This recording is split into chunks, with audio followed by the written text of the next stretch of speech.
कहानी है रामपुर गांव की, जहां के मर्द महिलाओं को हमेशा नीचा दिखाने की कोशिश में रहते। अरे अभी तक खाना नहीं आया क्या? मुझे एक और शादी करने की जरूरत है। नहीं जी नहीं, ऐसा मत करना, वरना मैं कहाँ जाऊंगी। खाना लेकर मैं अभी आई जी। गांव की पंचायत में भी फैसले हमेशा औरतों के खिलाफ ही रहते। मैं जो फैसला सुनाता हूँ वो भगवान की आज्ञा होती है। इस लड़के ने अपने मन से शादी करके अच्छा नहीं किया। लड़के को घर भेज दो और इसकी शादी इसकी जाति की किसी लड़के से करवा दो, लेकिन ये लड़के, इसे तो गांव के बाहर निकाल दो। नहीं नहीं जमींदार साहब, ये क्या बोल रहे हैं? ऐसा नहीं हो सकता। मेरी बेटी मासूम है, इसे अच्छे बुरे की समझ नहीं है। अरे कहाँ जाएगी ये बेचारी? कहाँ जाएगी? इतनी चिंता है तो पूरे परिवार का गांव निकाला कर देते हैं। बेचारे पूरे बसे बसाए परिवार को गांव छोड़ना पड़ता है। चाहे जो हो, अगर बेटियों को कंट्रोल नहीं कर सकते तो गांव में रहने का कोई मतलब नहीं है। यहाँ औरतों को दब कर रहना होगा। कोई भी अपने हिसाब से कुछ नहीं कर सकता, सब ईश्वर की मर्जी से ही होगा। तभी गांव का एक आदमी दौड़ा दौड़ा आता है। सरपंच साहब, जमींदार साहब, वो कालिया है ना, उसकी बेटी पढ़ने के लिए शहर जा रही है। अच्छा, ये कब हो गया? और कालिया की हिम्मत कैसे हो गई ऐसा करने की? लेकर आओ उसे और उसकी बेटी को। बस फिर क्या था, हाजिर हो जाते हैं कालिया और उसकी बेटी सरपंच के सामने। और कालिया, ये क्या सुनने में आ रहा है? बेटी को इंजीनियर बना रहा है तू? और ये बता, गांव में तो स्कूल नहीं है, फिर कहां से इतनी क्लास पास कर गई तेरी बेटी? राधा, जो कि कालिया की बेटी है, उसे लगता है कि सरपंच उसकी तारीफ कर रहे हैं। सरपंच जी, मैंने ऑनलाइन पढ़ाई की है, डिस्टेंस लर्निंग से।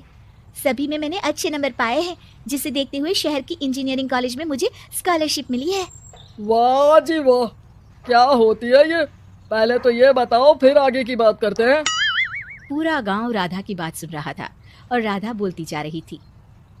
तो ऐसे मैं फ्री में एक अच्छी शिक्षा लेकर गांव में जो कुछ परेशानियां हैं, जैसे बिजली, पानी और इंटरनेट जैसी समस्याओं के लिए काम करूंगी। मैं गांव को शहर से जोड़ने के लिए पुल का निर्माण करवाने का प्रस्ताव रखूंगी। मुझे पूरी उम्मीद है कि जल्द ही हमारा गांव भी तरक्की की राह पर चल पड़ेगा। राधा की बात सुनकर सारे गांव वाले ताली बजाने लगते हैं। सरपंच को समझ नहीं आता कि वो क्या करे। चुप रह नादान लड़की, गांव के खिलाफ जाने के लिए तुझे गांव से बेदखल कर दिया जाएगा, वो भी पूरे परिवार के साथ। और हाँ, अगर ठीक से गांव में रहना चाहती है तो ये पढ़ाई लिखाई छोड़ दे। हम तेरे लिए गांव का कोई होनहार लड़का देखेंगे।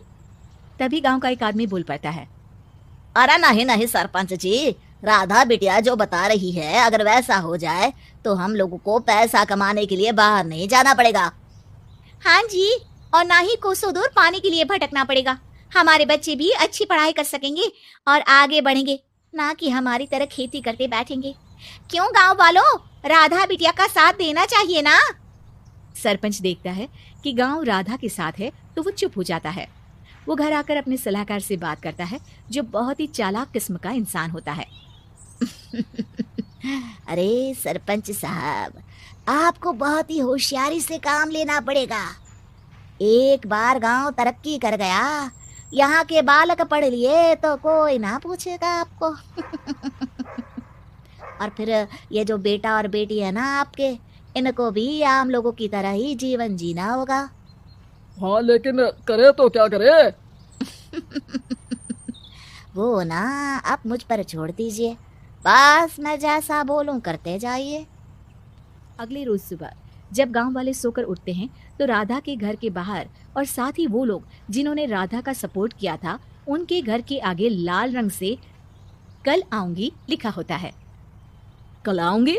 ये क्या होता है? अरे यह तो खून से लिखा है, लगता है कोई भूत प्रेत या चुड़ैल का साया है। चलो सरपंच जी के पास चलते हैं। सभी सरपंच के पास जाकर उसे सारी बात बताते हैं। और ये तो बड़ी मुश्किल की बात है। चलो, मैं एक बाबा को जानता हूँ, उन्हें बुला लेता हूँ। सरपंच बाबा को लेकर गांव के घर के बाहर जाता है। ओहो, तो ये वो चुड़ैल है जो उन लोगों को निशाना बनाते हैं जो गांव को बदलने का सपना देखते हैं। वो गांव को ऐसे ही संपन्न देखना चाहती है, वो नहीं चाहती कि कोई बाहरी यहाँ का कायाकल्प करे। क्या तुम लोगों में से किसी ने गांव को बदलने की सोच रखी है? तभी राधा की माँ रोते रोते आती है। मेरी राधा घर से गायब हो गई है। अरे कोई तो बचाओ, मेरी बच्ची कहाँ गई? ले गई वो चुड़ैल, तेरी बच्ची को ले गई। अब वो उसे श्रापित करके छोड़ेगी, उस पर चुड़ैल का साया हो जाएगा। तभी बुरी सी हालत में राधा भी वहां आ जाती है। उसके बाल चुड़ैल की तरफ फैले होते हैं और कपड़ों में खून लगा होता है। सभी राधा को देखकर डर जाते हैं। माँ, पता नहीं मुझे कौन उठा कर ले गया था। अरे दूर दूर हो जा चुड़ैल, अब हम लोग इस गांव में नहीं रुकेंगे। अरे कैसी बातें कर रहे हैं आप? कल तो आप मेरे भरोसे गांव का हुलिया बदलने, अपने बच्चों को पढ़ाने और तरक्की उन्नति की बात कर रहे थे, तो आज क्या हो गया आपको? ये फिर तुम लोगों को बहकाएगी। ये चुड़ैल गांव में आ चुकी है, ऐसे ही ये तुम्हारे घर के बच्चों को भी ले जाएगी। गांव वाले राधा को गांव से बाहर निकाल देते हैं। उसके माँ बाप रोते रहते हैं, लेकिन गांव वाले नहीं मानते। मैं भी अपनी बहन के साथ गांव के बाहर रहूंगा, लेकिन वो पढ़ाई नहीं छोड़ेगी। वहीं सरपंच के घर पर सलाहकार कहता है, देखा, सांप भी मर गया और लाठी भी नहीं टूटी। लेकिन अगले ही दिन सरपंच के घर के बाहर भी वही शब्द लिखे होते हैं। और फिर सरपंच की बीवी कहती है, हमारी बेटी को किसी ने अगवा कर लिया है। तभी राधा का भाई वहां आ जाता है। अरे गांव वालों, मैंने सरपंच जी की बेटी को देखा था, वो चुड़ैल उसे उठाकर ले जा रही थी। अरे क्या मजाक कर रहे हो? नहीं नहीं सरपंच जी, आप नहीं जानते, वो चुड़ैल अब आपकी बेटी में आ जाएगी, जैसे राधा के अंदर आ गई थी। तभी सरपंच की बेटी वैसी ही हालत में वहां आती है जैसे राधा आई थी। पापा, पता नहीं कैसे मैं गायब हो गई थी। चुड़ैल, इसके अंदर भी चुड़ैल का साया है, मारो इसे। अरे नहीं नहीं, इसे भी राधा के पास गांव के बाहर ही भेज दो। अरे चुप रहो, मेरी बेटी कहीं नहीं जाएगी और चुड़ैल बुड़ैल कुछ नहीं होता है। अरे कैसे बात कर रहे हो सरपंच जी? आप तो बोल रहे थे कि आपका फैसला भगवान का ज्ञान होता है, तो अपने पर बात आई तो अब आप ऐसे बोल रहे हैं। अरे ना ना ना, आपको अपनी बेटी को त्यागना ही होगा। अरे बुलाओ बाबा को।